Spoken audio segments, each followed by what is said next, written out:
বেগম জিয়ার যে অসুস্থ হওয়া নিয়ে সারা বাংলাদেশ তোলপাড় চলছিল।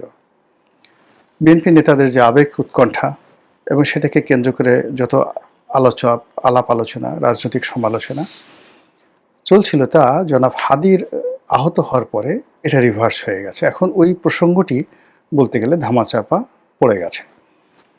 বেগম জিয়া কোথায় আছেন, কোন অবস্থায় আছেন, এই বিষয় নিয়ে মানুষ এই মুহূর্তে রেসপন্ড করছে না হাদির আহত হওয়ার আগে যেভাবে মানুষ রেসপন্ড করত।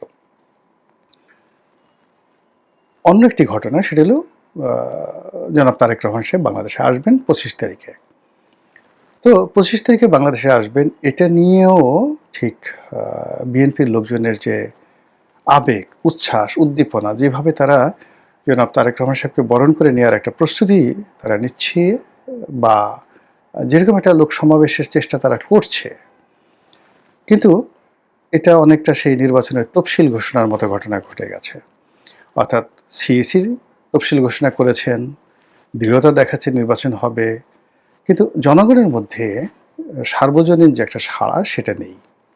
তদ্রূপ তারেক রহমান সাহেব যদি আজ থেকে 2 মাস আগে আসতেন, 1 মাস আগে আসতেন, এমনকি তার মা যেদিন হাসপাতালে গুরুতর অসুস্থ সেই দিনও যদি আসতেন, তাহলে ঢাকা শহরে রীতিমতো মানে কী যে হতো বলা যায় না। কিন্তু এখন ঠিক ওই জিনিসটা নেই।